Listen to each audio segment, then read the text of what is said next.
Before you figure out what's the best way to climb the ladder towards achieving your goals, you need to make sure that the ladder is up against the correct wall Yeah. that you're trying to climb up, right?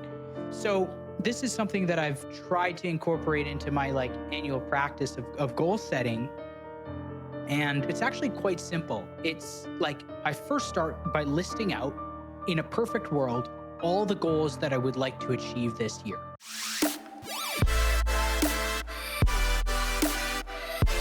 Hello and welcome back to It's Only Up From Here. Abel, how was your Christmas?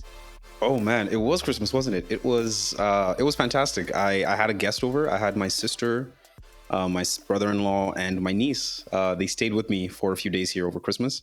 We had a fantastic time. It was my sister's first time in Montreal, and yeah, we saw the sights. We went to this amazing choir performance at this massive church on the hill.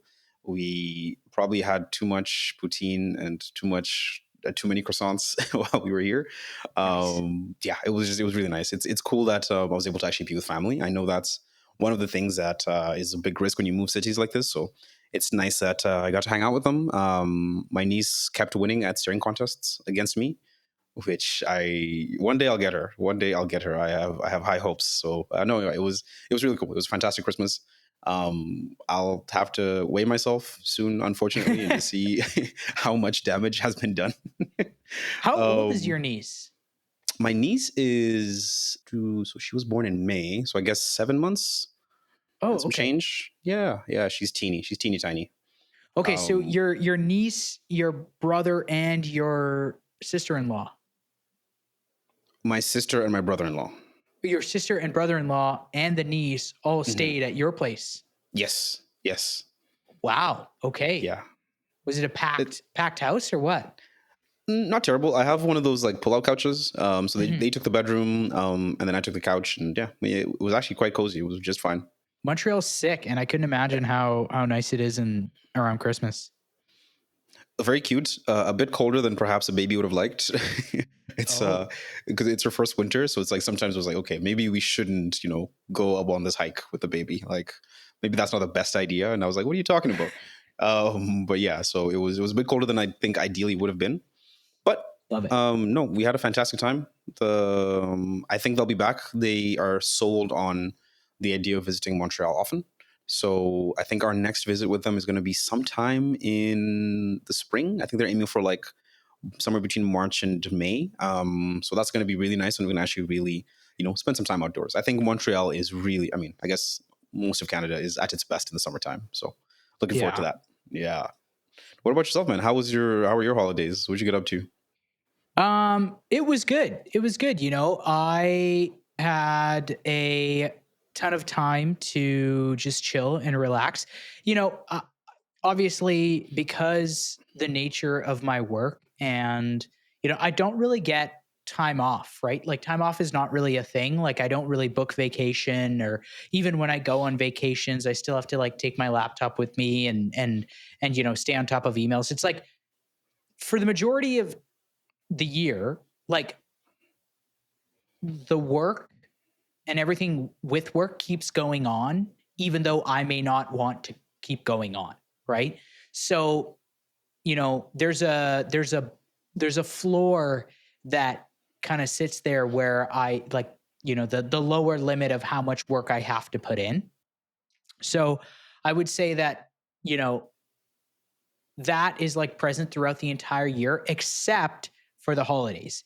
It's like for some reason as of, December 24th at 3 p.m. all the way until January 2nd, it's like the world disappears. It's like I get a collective maybe 7 emails in a span of these 8 days, and 5 out of those 7 emails are happy holidays marketing emails from a subscription newsletter that I've signed up to. So Right. it's really nice because it's truly a time where I can check out, and just like my natural over anxious brain, it's it that provides me with a significant amount of restful energy. And because of just this natural state and decline of work and emails and everything like that, one thing that I do every year. So Sophie and I, instead of buying each other Christmas presents, what we do is we go out to a place. Have you ever been to Tall Pine or heard of Tall Pine?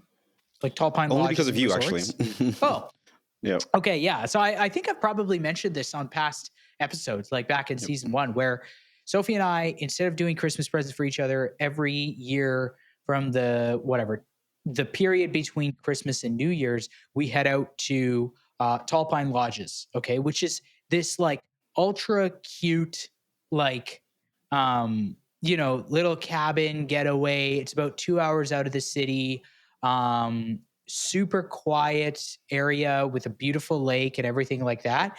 And it's basically like this couples only little cabin resort area where you get your own cabin and there's like a jacuzzi, a sauna, and it's like a full setup and it's sweet. And it's a great time for us to like kind of get out there. And we usually break it up into a bunch of relaxation, but also we take, one day to like reflect on our relationship and kind of see what we were able to do, accomplish this year, as in our relationship. But then we also take a day where we kind of do our own separate reflections and kind of like, thoughts and looking back at our goals and reflecting and reviewing and everything. So it's really nice. You know, I don't know. What do you do between Christmas and New Year's? Like I don't really know any other thing that people do during that period of time other than just like eat more food or I guess some people have like multiple families and multiple Hmm. get-togethers that Hmm. extend into like the 26th and the 27th. I don't know, but it just created like a perfect opportunity for us to actually get away because there's no stress of like work or the outside world. And at the same time, everything is just quiet. No, yeah, I 100% agree. I think I do something quite similar to that. Not the cabin, but like the taking the time off. Like it's the cheapest time of the year to get like a week and a half off for free with most like employees like myself. Yeah. So I think I only had to book off like 2 or 3 days. Oh, sweet. And then yeah, I've been off already for a week, and then I'm off for a couple more days. So for some in Montreal, we get off New Year's Day, and then we also get off the day after New Year's. Don't ask me why. But yeah, I would be at work both of those days. And similar to you, like there's some things I do at work that can't like just go away for 2 weeks. So I've also been, responding to a few emails here and there. Nothing too crazy, like no huge time sink, but just kind of keeping on top of things that way. And also the year review and the goal setting is huge. I think it's kind of perfect how these things line up. It's the end of the year. You're able to look back at everything. You get a bunch of time off. You have the new year looking forward to it. You're excited. I think it's a really nice confluence of situations to make for like it's a great year review. And that's actually why we're having this episode today. Oh, Because you just went through it yourself. You just did your review. I just did my yep. review. Sick. And you probably just did your goal setting, and I probably just did mine. So this is kind of in my brain. The goal of this episode is to, first of all, just remind anyone who's listening that maybe hasn't had a chance yet, maybe had a bit more enjoyment over the holidays than you're planning. Just kind of like give some ideas of things that we find useful for ourselves. And also, just I think one huge thing for me over this process of just thinking about this episode was I've learned a ton. Like one thing that I think is going to keep happening with this podcast is whenever we talk about things, the actual research is so valuable just for me as a person because I'm like, oh wow, I'd never thought of these things from certain perspectives. So yeah, I'm hoping that we can talk about yearly reviews, we can talk about goal setting, and hopefully someone can pick something up and then make some plans for their own. How does that sound? Yeah, man. I love it. I love it. It's fresh in our brain. Just I guess like from a perspective, because this episode, based on our whatever our tracker schedule, this will be Hmm. posted mid-January. I think January Yep. 16th or 15th Hmm. or something. So this, I would say, and correct me if I'm wrong, would be a good kind of exercise to um, either take the action if you haven't already, if you want to, of course, or kind of just like go back and see like what you've done, if there's any bits and pieces that you can maybe add or take away based on how we do things, if that vibes with you. But yeah, I just wanted to put that in there because this is, even though we are recording today as of December 30th, This will Right. be kind of published, whatever, 2 weeks from now, mid January. It's a good call out. And I think I would also say that we'll spend more time in this on the goal setting side for sure. We'll backload this episode. Yeah. I think it is important to talk about the reviews because the reviews don't stop annually, right? Like the reviews, we do them quarterly. At least I do, and I have like a weekly touch point with myself. And so the review process itself, as much as I think we'll kind of talk about the highest level, the yearly, and not get into too much detail, the same approach can be taken for some of these smaller chunks. Would you agree? Yeah. Hmm. Yeah. I mean, I don't think, in my opinion, and this may be like a lot of people who are kind of in the same, whatever, self development or kind of like personal growth space, or even if you're in the same realm, if you kind of go through the practice or exercise of doing kind of setting goals and figuring out the path on how to achieve those goals and anything like that, I think a lot of people would agree that a critical part of that is like seeing where you're currently at, Hmm. right? I mean, I would say in pretty well any domain of life, if you want to, if you have a goal around like health or fitness or nutrition, if you want to start eating better, you have to take some sort of process to review in arrears what you're currently doing or what you've done. For sure, when it comes to your personal finances, like if you want to make steps, leaps and bounds in terms of achieving any sort of financial goal, short, medium, and long term, you have to take a period of time to review. Okay, what is your current state of doing things when it comes to your finances? And I would say that you probably don't have to go that deep in terms of a review process to get a lot of the benefits from reviewing your quote unquote life. Does that make Hmm. sense? Hmm. Yeah. Yeah. I think one thing that a lot of people get trapped in is trying to find like the most automated, most perfect, like easiest thing. When sometimes really the best thing you can do is just write things down on a piece of paper. And Yeah. I really want us to keep coming back to that, the thought that people are so different that it's very hard to even like suggest, a certain protocol or certain framework, whatever it is. And so we're really going to focus on the principles. It's not going to be that much about like this is the specific tool you should use. It's going to be more about how the thinking and what questions you should be asking, right? I think that's much more valuable because then someone can really take it for themselves and then make it up as they go. Because yeah, like you said, the details can keep us off track, and we'll be here until February if we start getting into the details of like the systems that we use specifically. Man, I am so glad you said that because like I was like looking back, and I don't know what it is, like, and maybe you're like this too, but I am such a junkie for like the perfect Notion annual review template that allows you for like deep introspection. But the problem is like I started with like Notion, which is my, call it my tool of choice. I Mhm. started with Notion back in like 2020. The problem is my 2020 annual review, my 2021 annual review, my 2022 annual review, and my 2023 annual review all are different templates. They're all like completely different. It's only because every single year around December, when all the YouTube channels and videos come out of like, Mhm. this is how I do my annual review from all these different people, I'm like, oh, I could just download that and do that this year. But the problem is there's no consistency built in that. Yep. So you don't actually find a template that works.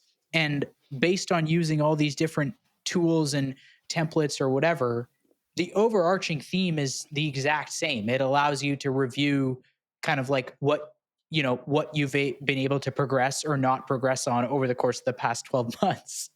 Yep. Yep.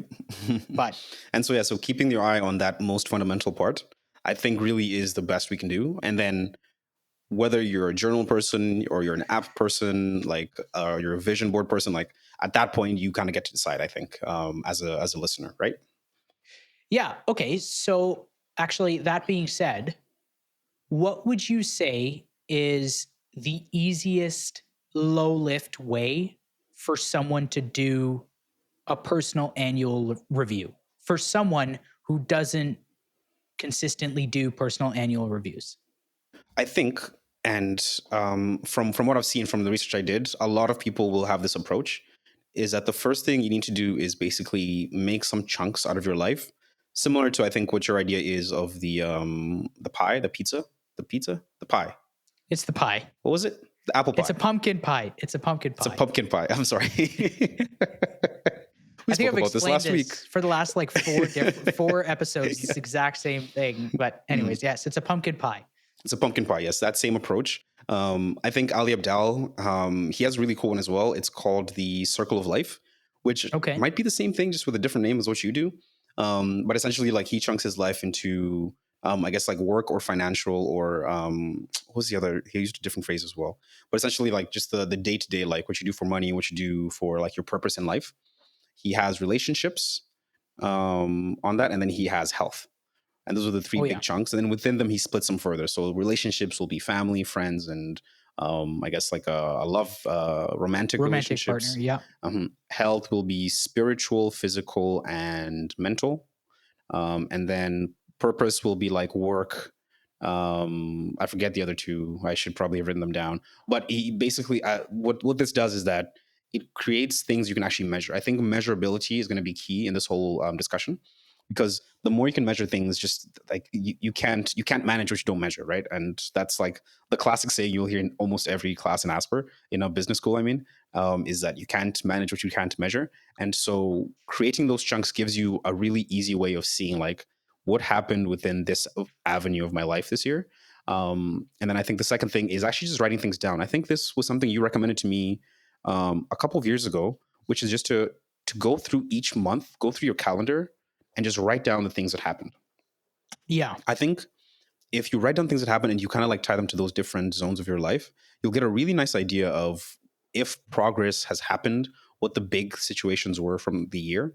Because I'm assuming in this situation that you're not someone that's been like, if it's someone's first time, they probably don't have that much tracking outside of like maybe a calendar, right? Like they're not, for example, keeping track of their macros and sleep and all these other things. Like there might Yeah. not be a fully fledged like system for those things, which is kind of one thing that you can develop on the goal side of this that we'll talk about later. But I think, yeah, if you just go from the basics, just like chunk your life into some few things, write down all the things that happened within the last year, and then compare that to like what you would want. I think that's a really good starting point, to at least get the wheels turning, and then that way you'll have, maybe not the highest definition, but you'll have a picture of how the year has gone so far. So Yeah. that would be my answer. Sorry, go ahead. No. Yeah. Yeah. No, that makes sense.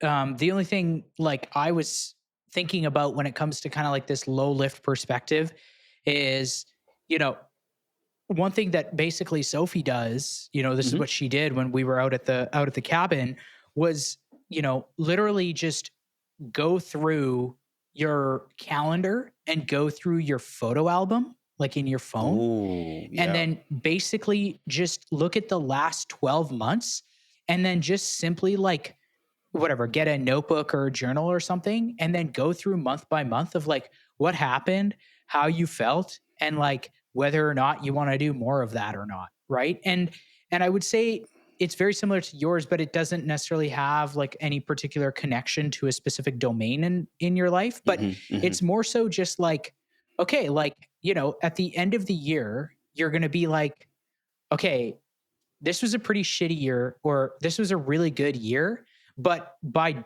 going through this process of like looking at your calendar, looking at your photos, and then writing down how you felt kind of each month based on the events that or things that happened, you're able to get evidence for your perspective on how the year went. Because like Hmm. oftentimes, especially if you've had like a rough or stressful end of the year, it's just like the recency bias, right? People think like, oh, this year was tough. This year was like heavy or stressful. But if you really kind of like expand your perspective and look, okay, let's look at the what actually happened throughout this entire year, you might actually be able to change your perspective if your perspective is quite negative, especially Yeah. because if you did some fun things, right? And I mean, like, if anything, it's just like a clear look back of like, okay, well, if you're reflecting on certain things that happened and you feel positively about those things, you should probably do more of them this coming year. But yeah, I don't know. Like, I feel like I feel like as I get older, and life just happens, or you know I start to get better and better at understanding the purpose of why I do like these specific reflections. I feel like I'll eventually just be doing that. Like, I think I'll Yeah. just end up taking like an hour to look through my photos and look through my calendar and have like 12 small journal pages for like each month, and like just basically in a circle write out the things that happened and how I felt about those things. That I would say that that's like the easiest way to do it, and Yep. it's quite awesome, especially if you don't naturally like journal or review or things like that. It's funny actually that you mentioned that. I've kind of been doing that by mistake. First of all, I love this idea. I love this idea of looking back at your photos. And the main thing is like similar to the calendar idea, so much happens in a year and so many things get forgotten. And so yeah, like if your Yeah. Q4 has been not the best, like looking back at the whole year, like can really raise your moods. And I think it just gives you a much wider perspective. So yeah, I love the photos idea. Can't believe I didn't think of that myself. Shout out to Sophie and yourself. But I realized I've been doing something similar. So you can't see it, but off the screen here, I do an annual photo book, which I think you've seen Yeah. it. That's Yeah, so sick. man, it's so much fun to make. It's Yeah. so much fun to go through the pictures. It's so much fun to share with people who are in it, and to see like their faces and to get them to sign it. Like it's kind of like how what are they called, like the yearbooks in high school were kind of Yeah. cringy because everyone is awkward, but like I'm making a yearbook now and everybody loves it and I love it, and it's like $60 to get this done every year and it brings me so much joy. Do you give it out to And people as like a gift, or is this just for you? this is just for me. Um, Okay. I could, because it's kind of centered around my life because it's the pictures that I have access to.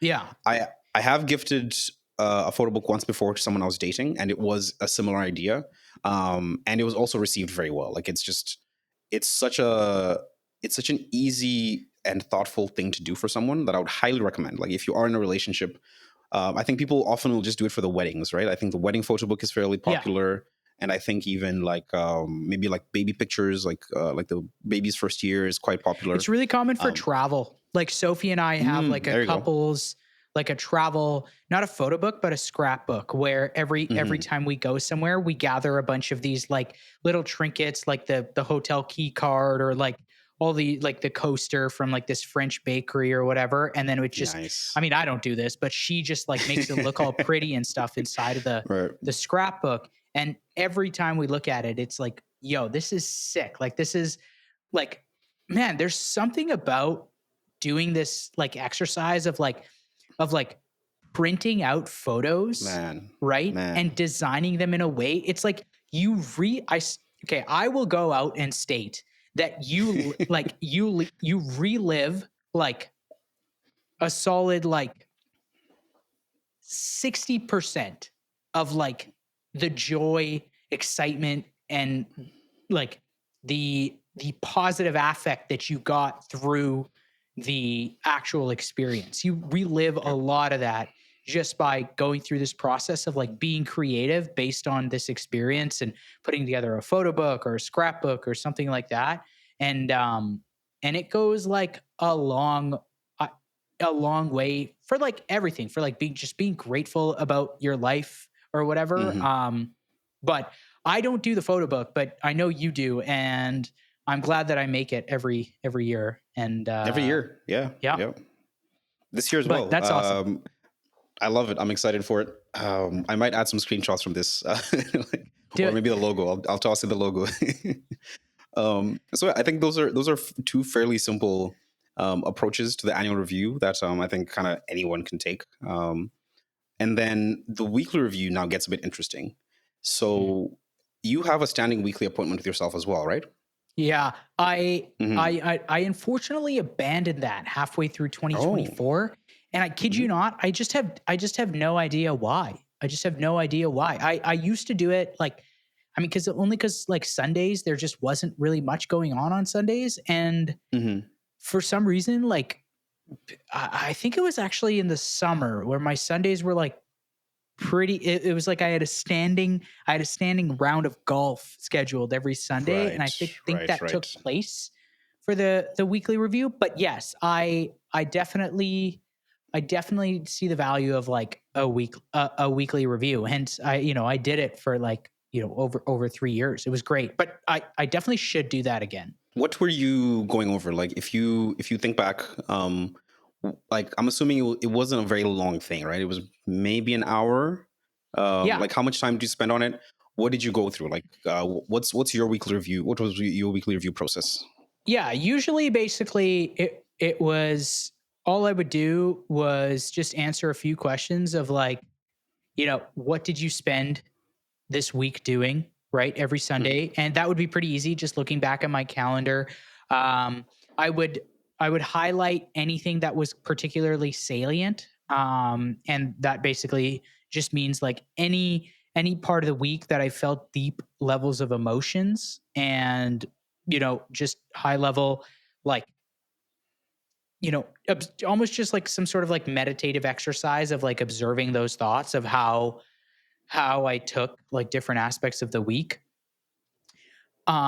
To be honest, the most valuable part of the weekly review was just looking at like takeaways and action items. Like half Hmm. the time, like 100%, like half the time when I did a weekly review, I would go through my calendar and like be like, oh shit, I forgot to set a follow up or send an email or things like that. So it was just like Hmm. almost just like a blanket. Cause when you're in the minutia of like day to day or like hour to hour, you can have all these systems in place to like not forget specific things, but you still forget specific things. So the weekly review allows me to look back, almost just like comb through and like make sure that anything that was missed is not missed.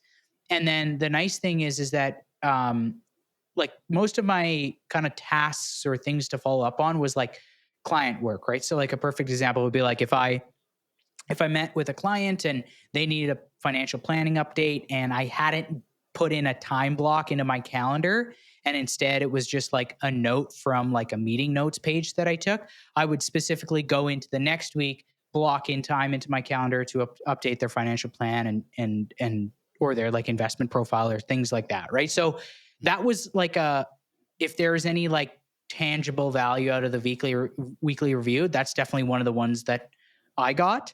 And then it would be like outside of that, it was basically just like a quote unquote like little habit tracker, right? So it's like, Hmm. did you work out on this day? Did you write on this day? And things like that. And then one thing that I added at the end of my after the habit tracker, at the end of my like weekly review, I'd just have like a prompt that said, "Did you suffer from anything this week?" And this this I forget where I got this idea from, but it's mainly just this idea of like almost just like working on the craft of storytelling, right? Where, if you look at the story of most if you look at the climax or the path of like most stories, it's Hmm. most good stories, it's like you have a main character and they go through some sort of suffering or struggle over the course of the entire story, and then they overcome that, right?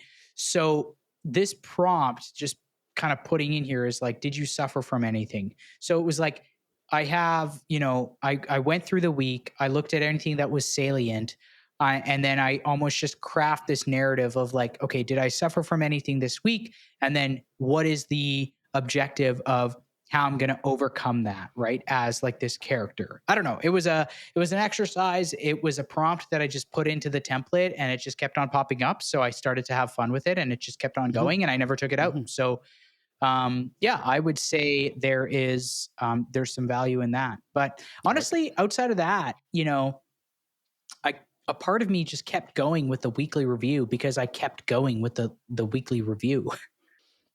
Right. So what you're saying is it's perhaps not necessary.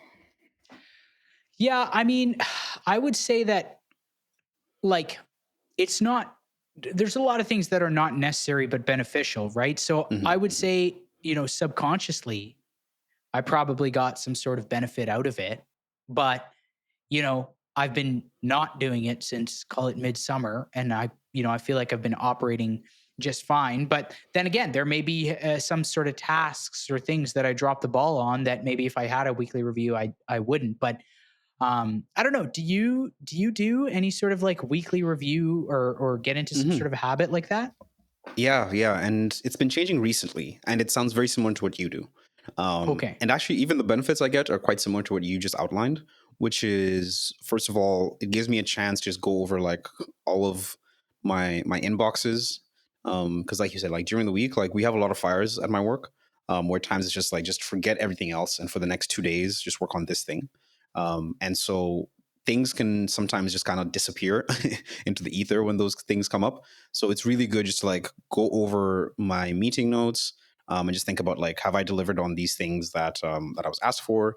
And then also it gives me a chance to look back at the goals. I think we'll talk about this once we get to the goals section, but constantly looking at them and reminding yourself about the things that you're aiming towards is like so critical. And so the weekly review gives me a really good chance. I can kind of look at all these things, like the big goals for the year, the main things I'm working towards, and just say, hey, have I been consistent with these things? Have I been delivering to myself? And I think that it does it in a way. The fact that it's every week, the fact that I can't run away from it, or I mean I can, but like the fact that I don't run away from it, is just a really good reminder. So even if it's been like 2-3 weeks of me saying like, no, I'm not working towards my goals. No, I'm not working towards my goals.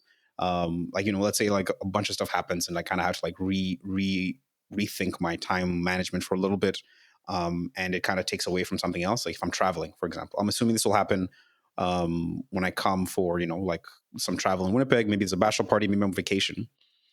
So even if the work isn't being done, I think the reminder is really, really valuable, because as soon Yeah. as I get back into a place where like I can actually do these things again, then like I know exactly where everything is. So I think for the reminders, it's worth it in and of itself.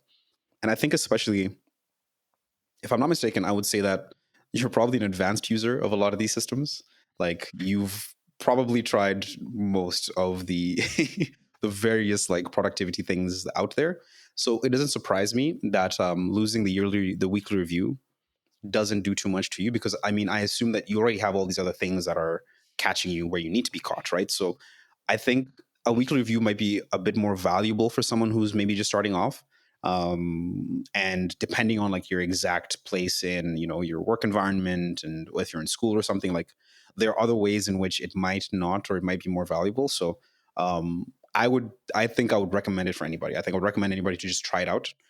Make it as long or as short as you need. I know an hour might sound a bit intimidating every weekend, but like you can get a lot of the value within like 20 minutes if you want to. Like there's ways that you can really like flex these things to fit, right? So yeah, I think I'm a big fan of the weekly review. But I mean that could change. Maybe in 3 years, I'll be singing the same song that you're singing. But yeah, I think that's a really good cadence for me right now. Yeah, I think the weekly review is more a function of productivity than self-reflection. Yeah. Okay. Like I think it's more of a check back. Like I said, the greatest value I got from doing a weekly review was more kind of task or reminder oriented rather than, the looking back. Hmm. Hmm. I would say if you're looking for, more self-reflection, I've definitely gotten way more benefits from their self-reflection side from just like simple journaling or Yeah. Yeah. like daily check-ins or things like that, more so than like a structured weekly review. I think the benefit of a weekly review is more in terms of you know productivity and task management rather than personal self-reflection, if that makes sense. That makes sense. Yes, that's a good call out for sure. Cool. And I know we've mostly spoken about the kind of like entry level of these things, but we'll include some links in the description for like some more advanced kind of like types. I know last year you'd sent me, was it Sahil Bloom? Yeah. You sent me his review. I think you also sent me Mark Manson's life audit, if I'm not mistaken. Yeah, I think so. I Yeah, think so so. that's I think another one. it's annual life audit. Yeah. Something like that. Yeah. So we'll include those in the description. I'll include like Ali Abdal's annual videos. I think he just did another one where he talks about these things. Like we'll include some resources in the description just so that we don't get too caught up into the details. But there'll be some various options for reviews in case anyone's interested in taking a look at those in further detail. Yeah, I think from the perspective, from the perspective of us, probably like being on, I would say, just the other side Yep. of the exposure to all these different tools and resources and things like that. Um, you know, I think my eventual goal, and if you're on a different perspective, that's cool. But I think my eventual goal is like to find like a happy medium where I'm able to get 80% of the benefits with like putting in 20% of the amount of work that you would have to put in for a lot of these like tools and resources, which, yeah, for sure we can easily link them down below. But I think the key would be to take the things that you get. I would say the best way to do it is like take bits and pieces that you like about whatever Sahil Bloom's or Ali Abdal's like review process, and then just put like literally just take A, the pieces that you like, and B, the pieces that you're willing to do, and like keep it to just like the absolute bare bones where you're likely going to still be able to get the majority of the benefit, you know? Yep. Yep. I think that's just an important caveat when you look at things like annual reviews or weekly reviews or anything like that. It's trying to create something that is as simple and as easy for you to follow without while still getting, call it, 80 to 90% of the benefits that you would get in just natural periodic self-reflection.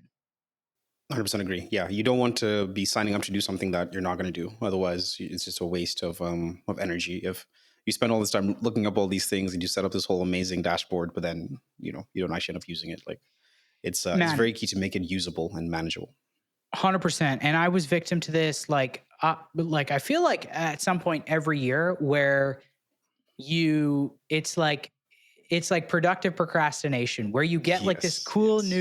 you get this cool new template and you're really excited about it, and then you've like blocked off like a chunk in your calendar for like 3 hours to this in-depth introspective annual review, and then all of a sudden you're halfway through it and you're like, oh, I'm exhausted, like do Hmm. I really need to go back and you know take note or mention all the life-changing podcasts that I listen to, or all the stuff where like, I'm like an hour and a half into it and Sophie finished hers in like half an hour because she just looked at her photos, looked at her calendar, and then wrote a couple sentences out about how she felt about something, and what her plan is to do more of that one thing in the next coming year. It's like I feel like it's so easy to get caught up in like the tactics and the strategies that like you just end up losing the main point of it. And Yep, I yep. speak from experience. So I'd say my main perspective and goal is to get to a place where you can just avoid that. Hmm. Hmm.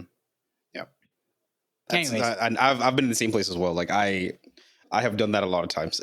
So no, I know exactly what you're talking about. So yeah, ideally you want to be like I just at that like the minimum viable to like get you to where you need to be, and nothing yeah. more. Otherwise, extra complications are sometimes fun to look at, but on a day to day basis, when you're actually like in the thick of like really trying to get work done, you don't want a review process to get in the way of your work. Like it should be allowing you to work faster, not like taking hours and hours out of like every week. So Well, then, because then yeah, you just won't do it. You just exactly. won't. Yeah, You just it falls won't do away. it every year Mhm. because it's like, oh my God, like, I could use this 26th to 29th of December to just like hang out and relax instead of putting in this like Right. basically Hmm. this additional work day Yep. where you have to exert all this energy, do a bunch of like research and retroactive looking back and all that stuff. I think there's a certain amount that's required to get, a majority of those benefits, but definitely not like it's easy to get overhyped. Easy. Yeah. Yep. Yep. Yeah. And we don't want to fall into that. So, yeah, I think that is a nice little introduction to the yearly review, the weekly review, and some of those other things. Now we can get to the money. Let's talk about goal setting, Right. which I feel like we might be beating a dead horse because obviously everybody has spoken about goal setting. But why not give it a shot ourselves and see how we can define this?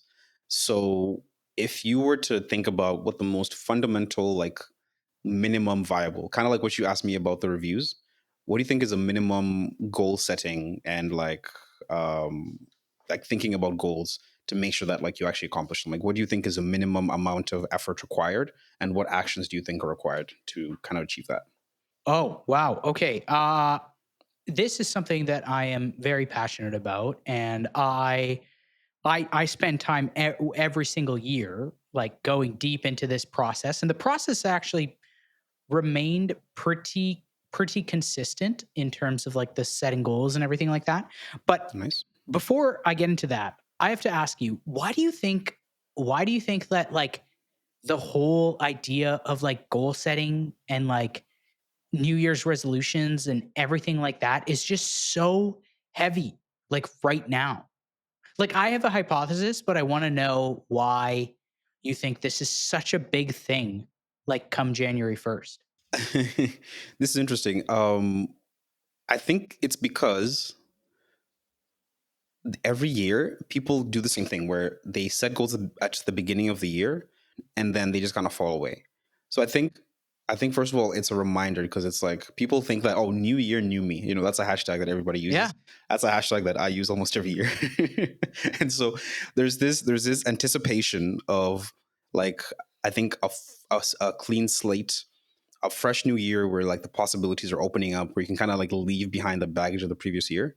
And so I think it's really motivating for a lot of people to kind of say, hey, this is a good opportunity to kind of change some of these habits that I've had in the last year, because this year is an open book. It's a blank page, and I can kind of do whatever I want. So I think that would be my assumption. What do you think?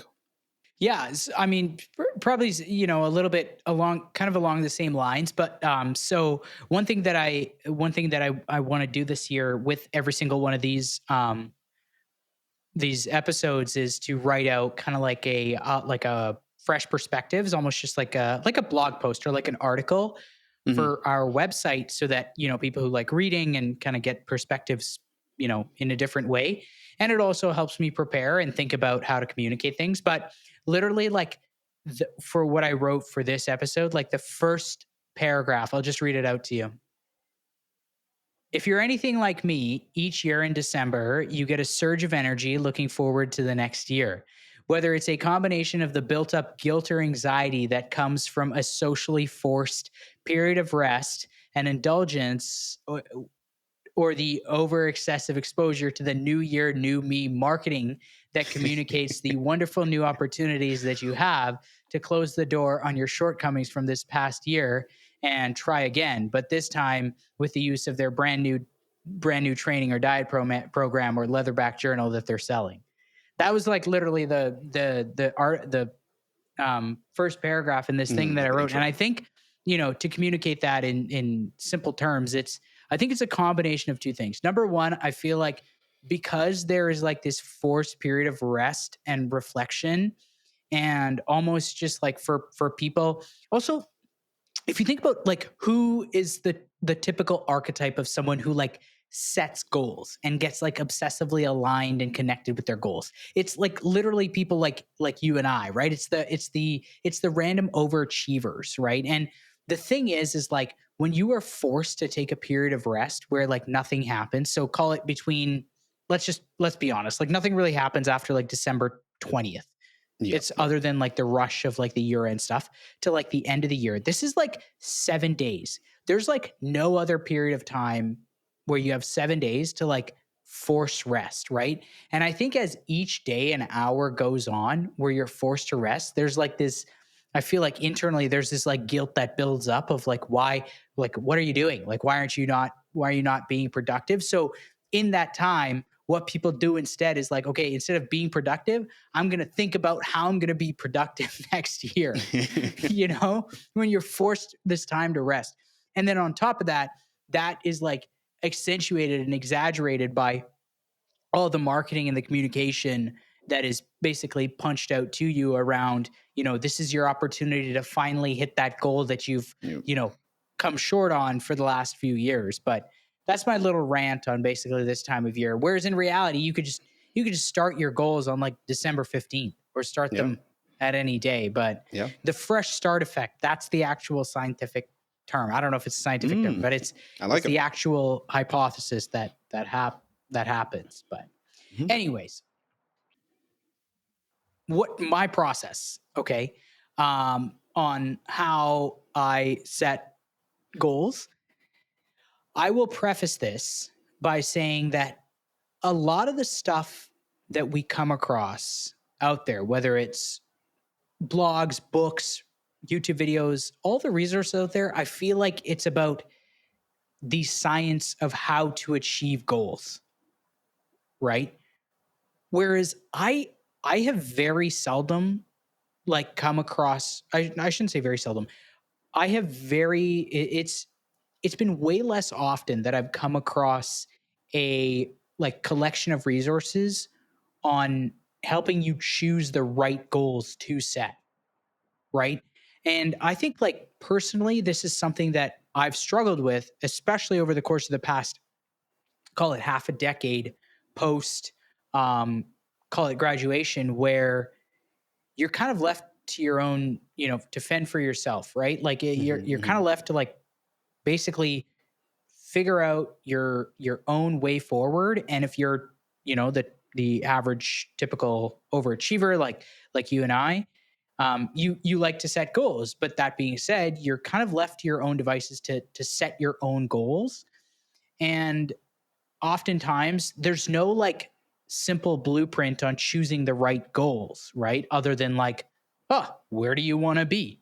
Which that also is defined by so much of what you see externally. So I would say that the art of choosing, the art of accomplishing New Year's resolutions is Hmm. probably just as important as the science on actually accomplishing the New Year's Yep. resolutions.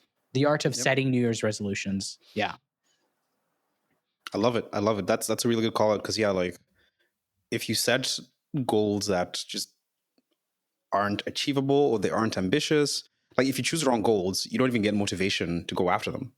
Yeah. So that is like that's a beginning point. If you really need to have like a good process of selecting goals for sure. Yeah. Sorry, keep going.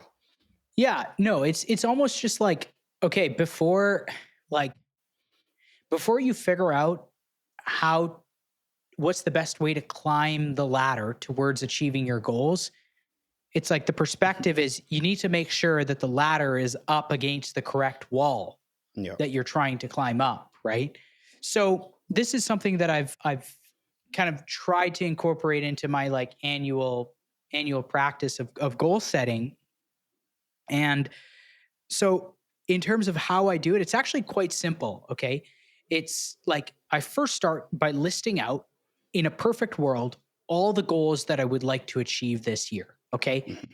And it's like everything from like basically, usually it ends up being around 10 to 15 goals I'd like to achieve, kind of like just overall, whether it's like monetary goals, like goals for social media, goals for like relationships, like my religion, faith, mental health, all these things, like the tactical goals that I set out. It's wide ranging. Okay, I put this big list of goals.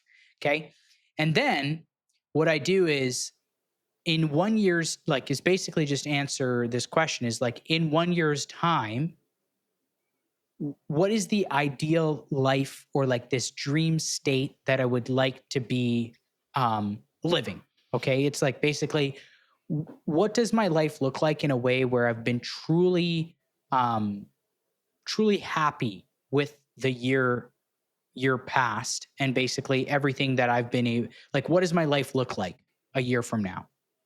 And then I set myself this constraint where I, based on that first list of all these goals, I choose no more than 4 of those. And I choose the 4 that are most in line, basically that represent like the goals and the actions that would be a vote towards that future ideal life that I identified in step 2, right? Does that make sense? So Hmm. Hmm. high level, list out all the goals in a perfect world. If you were like superhuman, what to achieve. That's what I do. Second one is in like what is your true ideal life that you're going after? Okay. And then step 3 is what are the no more than 4 goals that are basically votes towards, like if you achieve those goals would be, positive votes towards that ideal life actually becoming a reality. I love that. Yeah.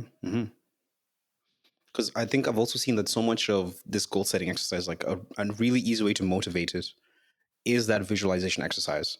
It's in seeing what will actually like the lifestyle, I guess, at the end, and not just having this list of items on a to do list. Like it really brings it down to reality, which is fantastic. I think. Yeah, absolutely. I mean, and keep in mind this process is not my own. I actually got this. Have you heard of the book The Essentialist, or not The No. Essentialist, Essentialism? Yes, I have heard of essentialism. Yes, but I Okay, haven't read it. yeah. Okay, so yeah, it's a great book. I'll be honest. When I first read it, when it first came out, like many years back, I basically just chalked it up. I basically read like probably 3 chapters. And I'm like, this is just like a whatever random, like this is just another self-development book that could be summed up in a blog post, and I basically just chucked it aside. But I recently listened to a podcast where Greg McEwen, the author, was just talking, and the perspectives that he was talking about in the podcast was like, oh, this is really good. And it went back to, like, I went back and I picked up the book again, and I read through the entire book this time, and it was really valuable because when I first read it, what I realized was like, okay, I was in a state back then of like just like getting going, whereas the idea of essentialism is like, the idea of essentialism is just like this disciplined pursuit of less.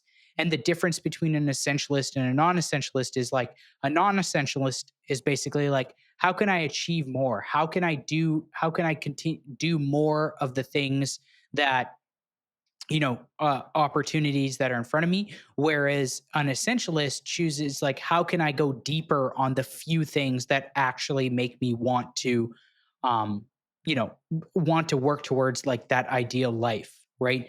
So,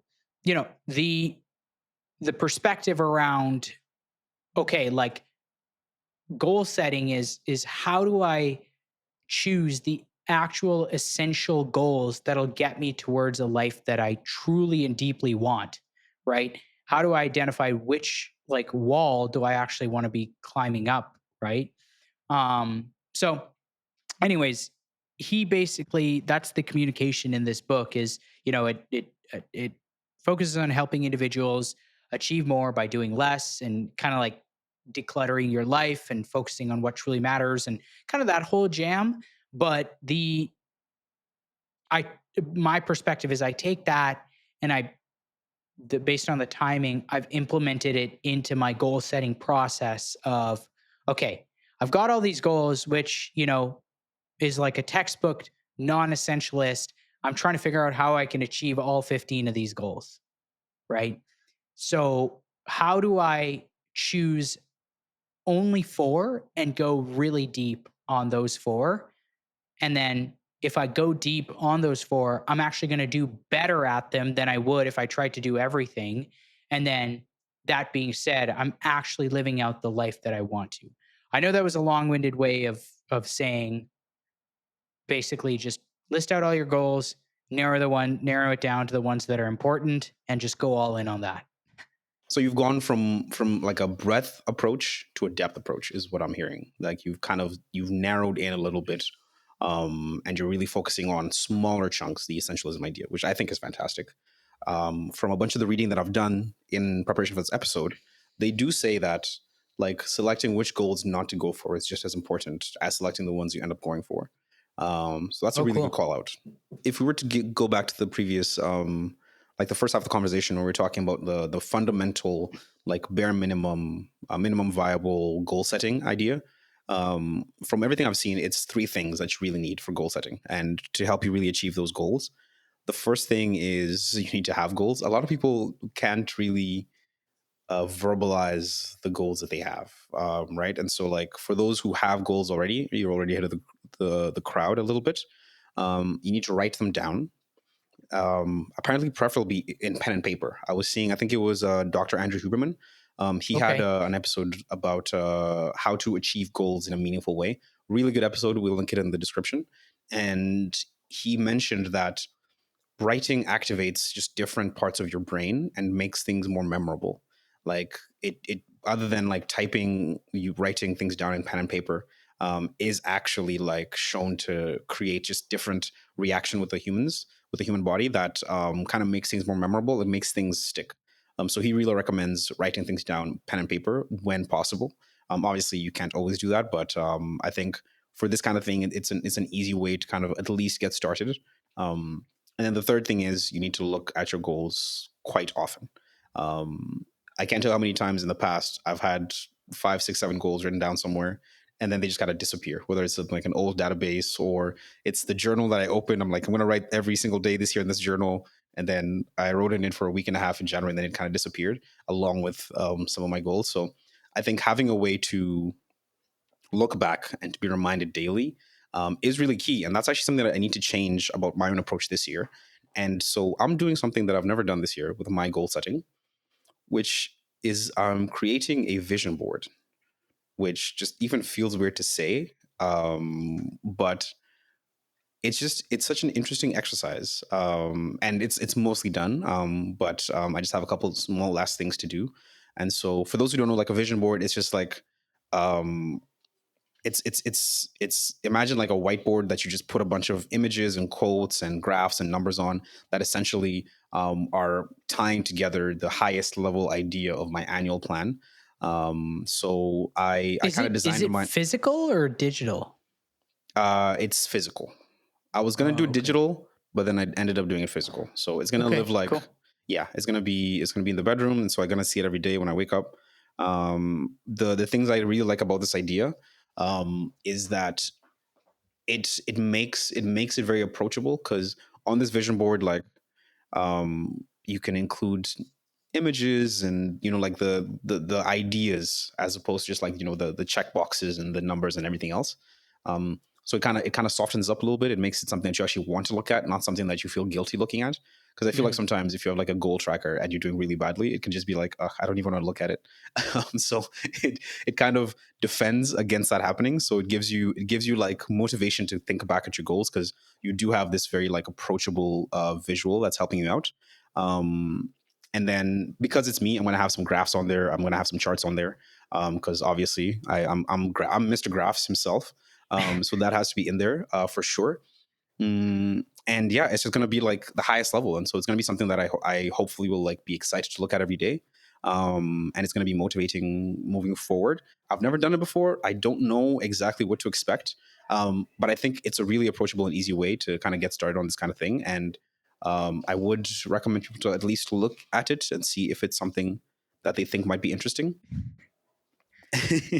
So yeah, I would say that those are the three fundamentals. So that's one part of my goal setting. Obviously, the majority of it will be in like my Notion and I'm everything else. just Because I'm just imagining your bedroom with like this massive bulletin board with like all these like pictures of like super fit people and like yeah, graphs of everything, and this takes up like it's like anyone you bring to your bedroom, this is like the first thing that they see, just this massive board with like graphs and like yarn that connects different things. Sorry, yep, that's what comes to my mind yeah. when I think about like a vision board is like that's there. So, I mean, correct No, me if I'm wrong.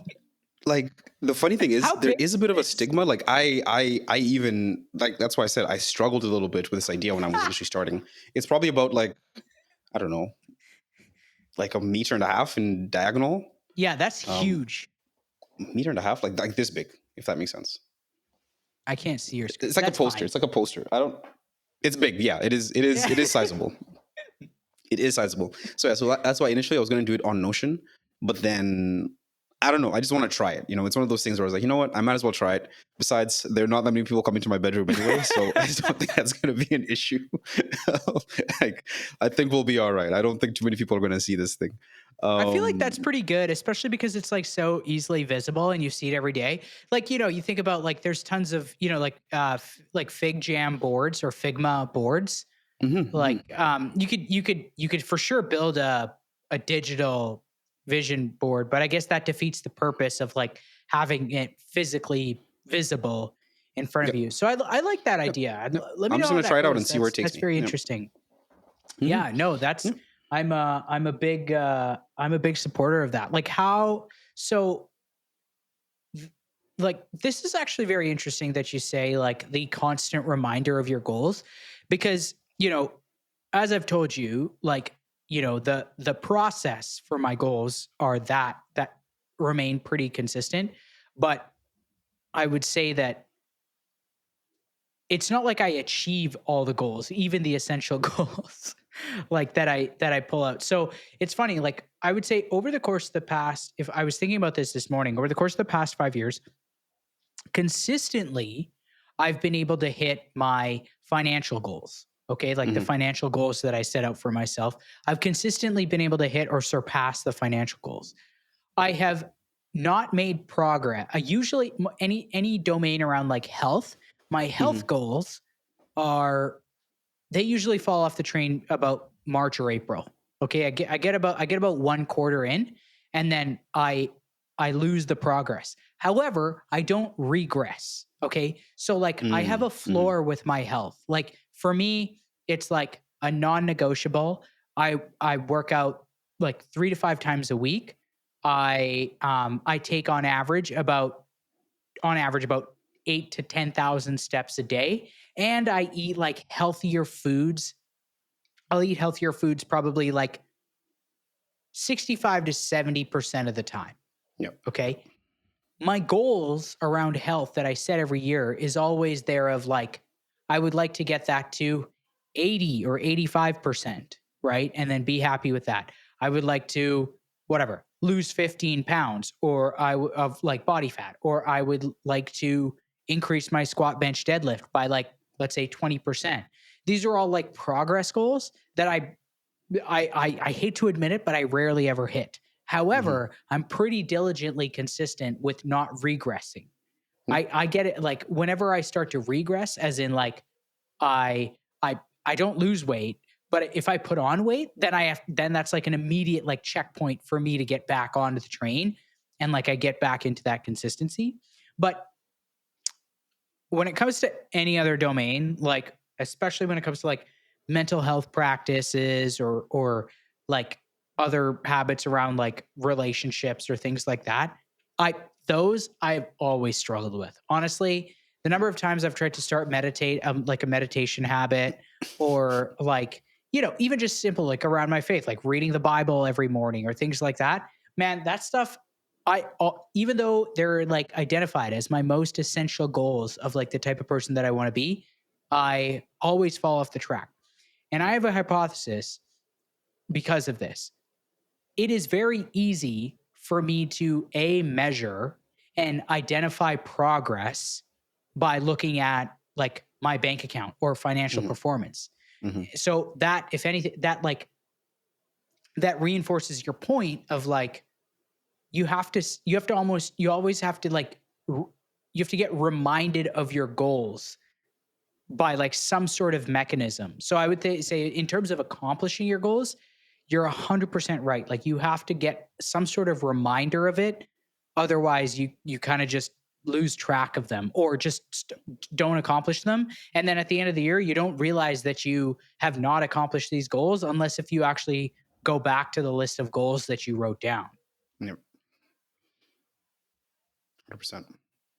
That's Yeah. and it's also like you said, like the measuring part also makes it a bit difficult, right? Because how do you measure development and like faith? Like it's a bit No, fluffier, and I feel like correct me if I'm wrong, but I feel like you and me, like we're not the fluffiest people out there, I and know. so I think it's easier for those ones to fall aside. Although, like you said, like they are actually perhaps the ones we should pay most attention to because we're naturally like averse to them. So it's 100%. yeah, it's difficult. Do you so you know, I think a good way to kind of like round this out, because I think we're over an hour now. What are your Mhm, goals? mhm. We have a long time. We would have to record another hour, but I guess the Okay, okay. highest If level. if someone were to tell you Mhm. 60 seconds, what Yeah. are your goals? Highest level, the first one is French. I need to be conversational in French before the end of this year, which is Wow. one of those stretch goals that is going to be painful to achieve. But I think that I was actually thinking this when you were describing your health goals, where just setting it, even if it's not too attainable, I'll be able to get close. Like as long as I'm driving towards that, even if I don't exactly hit it, I think that's a good goal to have because it's definitely doable. Like I live in a French city. My French comprehension and listening is actually quite all right at this point. It's just the speaking that's really making things difficult. And I don't mean conversational and like like a full adult, like I can talk work business and stuff, but I want to be able to at least express ideas, express abstract ideas, talk about like goals and stuff in French. I think that's probably one of the biggest things holding me back from like fully integrating into the culture in this province. And I think I owe it to Quebec. If I'm going to live here, I'm going to speak their language, and so that's probably my number one goal. That's probably that's pretty doable, right? Because Yeah, yeah, 100%. you got to that level in Spanish, living in a city that you don't speak Spanish in, Hmm, hmm. right? So Yeah, it's like you have you definitely have the language aptitude that some people just don't have. I think so. I think it definitely helps that like I natively speak two languages like English and Swahili. And so I Mhm. think my brain just automatically kind of understands how different structures are. And I feel like French is structured more like Swahili than English sometimes, like with how the verbs and adjectives are placed in words and stuff. So yeah, definitely I it's very attainable. It's very attainable. And I have so many people that I can speak to in French. Like I don't even have to get a tutor because like I have so many people who are like either French African or Haitian or just people in this province themselves. So yeah, so I have lots of backup there. That's probably the biggest one for just overall. I have some financial goals, and so things kind of tied to amount in savings and investments. Not going to get into too much details there. And then, is there any other big one that I can talk about? There are a few that I can talk about. Oh, actually, the relationships ones. So kind of like I think I'm not sure if it's going to make to the recording, but we were interrupted by a call from my nephew a little bit ago. And so that's a big one for me as well, is to spend more time with my nieces and nephews. Difficult because all of them live in different places from me. So yeah, so I just want to make sure that like I have some visits to Winnipeg coming in, I think March. And so on that trip, I'm going to spend as much time as I possibly can with my nieces and nephews who are in Winnipeg. And then I'm going to visit my sister as often as possible, and she's going to visit me often. And then also, I need to be more proactive with my relationship with just my family in general, like my mom and my siblings. Like I find that we don't have like standing phone calls or anything like that. So it's easy for us to go like we talk in the group chat like almost every day, of course, but it's easy for us to go like a couple of days, a week and a half, 2 weeks without actually getting on the phone and just speaking. So that's a big thing is that I'm really increasing the activity on that front. Um, and then I'm stealing this from Ali Abdal, whose name I've probably said too many times in this episode. I'm sorry. But the standing social event Mm. that he does, where like group of friends come together every X amount of time, and it's just an event that's in calendars. And if it happens, it happens. If people aren't available, they aren't available. But it creates a really easy way for people to like just continue their interactions because it's so hard to maintain friendships at this age. Like I really struggle to keep up with people. So yeah, so that's something that I'm going to be exploring. So I want to have something like that in place within the next month and a half or so, and then just kind of see where it goes from there. So I think those are the main ones that I can chat about. The other ones get a bit personal, so let's not get too deep into that. I want to get And that deep was into definitely more that. than 60 seconds. Yeah. No, that's Mm. all good. That's good. That's all good. I mean, Yep, we have this standing, right? This is a standing social 100%. event, Yeah. a recording. What about you? Is there anything Um, you want to share on your side, other than, of course, getting married successfully? yeah. So honestly, man, like TLDR, like my high level, like my goals are pretty narrowed in Hmm. to like I'd say four main goals. Number one, get married to the love of my life and go all in on that. And even though we have like a wedding planned and everything, it's funny. I was telling Sophie this and she's like, that's not a goal. But I'm like, there's a lot of things that could happen that which would make us not get married. And I don't want Yeah. that to happen. So Yeah. my Yeah. goal is still number one, to get married. Yeah. Number two is I would like to get into a habit of like uh reading the Bible at least 3 times a week and going Okay. to church at least 2 times a month. I have such a terrible I the number of times I've dropped off that it's like it's brutal. And I know it's crazy because like if I think about the value of this, it helps my mental health, it helps my Hmm. Hmm. understanding, it helps me think about things better. And I would say, if I were to spend a little bit more time this year kind of diving deeper into religion and faith and answering some bigger questions around meaning and purpose in life and stuff, that only bodes well better for me. Um 100%. Third thing is I would like to get into a habit, not only habit, I would like to put out a 40 podcast episodes, Oh. okay?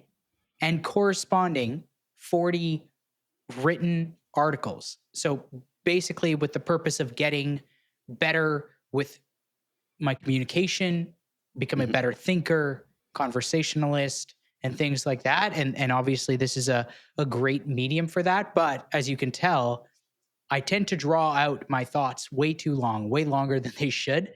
So I want to just get better at being concise on my communication and vocabulary and things like that. Hmm. And I wholeheartedly believe that both writing and podcasting and talking is like basically it's like a cheat code to getting there, like just Yep. by constant repetition. And then number 4, I would like to just continue to I have a weekly standing guys night with my buddies Mike and Alex. You know them. Hmm. But yeah, weekly standing guys night where literally we just shoot the shit. We make we cook together, we make some food together, and we'll either play a board game, watch a movie, or just hang out and talk about random crap for like an hour and a half. I want to keep Yep. that going. Um, and then just in that same bucket of like kind of like working on that area of my life, I would like to, yeah, try to spend some more like time to like have like scheduled hangouts with my mom, like it's especially like, now that I don't live at home anymore and I haven't for quite some time, it's like so much effort because like the problem is my mom's not proactive with it. My mom isn't that type of mom to be like, hey, let's hang out. It's Hmm. more Hmm. so like right now I still go there and I visit my mom like every Sunday or whatever, but it's like, no, let's like let me like plan like a paint night or something because she likes Yeah. to like draw and paint. And so I'm like, let's just do that together or whatever. So I would like to do that at least like 4 times this year, some Yeah. sort of like hangout scheduled. But overall, those are kind of my high level goals that all align with like my life where I am focusing on the essential things. This is my first year ever that I don't have a financial goal. Ooh. Like I'm not thinking about savings or income or anything like that. So I'm just leaving that out. And this year I'm just focusing on these things. And that was hard. That was pretty hard for me. I can But imagine. Yeah. I know it's important. And worst case next year I'll set the abacus back up Yeah. and start I looking fear at you'll it. be But fine. I have no issues or no I think you'll be all right. I think you'll be all right. But that's really cool. That's a big step. That's really exciting. I'm excited for you. see, and I don't know, like to kind of like high level wrap this up, because this, like I said at the beginning of this episode, this will be posted on January 16th. Hmm. So hopefully, when this actually gets posted, we have not already fallen off our train our train That would of be goals. epic. That would be amazing. Yeah, that'd be quick, but Hmm. cool, man. Sweet. This was Exciting. this was Yeah. nice. I'm excited for I'm you this year. Me too, man. I am excited for myself and I'm excited for you as well. If the audience would like to share, I would love to see some people's goals in the comments. If anyone has anything to share, let Yeah. us know if you have your own processes or anything like that. Just I'm excited to have the conversation. I know actually when we initially had the podcast in season 1, my mom had expressed a few times where like she was like, I want to share a thought about something, but there weren't really platforms for that. So the YouTube comment section is fantastic, and I hope that things can kind of start happening there. And so, yeah, so thank you so Yeah. much for listening, everyone. And yeah, we'll be back next week with another one. Yeah. Peace out. That's all for this week, folks. If you enjoyed this episode, please leave a rating and review on Spotify, Apple Podcasts, or wherever you might be listening to this. And if you're watching this on YouTube, don't forget to hit that subscribe button and the bell icon as well. That way you'll get notified each week as we upload new episodes. If you have a comment about the podcast, or if you have a question for us to use to springboard a future conversation, please email us at hi@itsonlyupfromhere.com. Thank you so much. Have a wonderful week. And don't forget, it's only up from here.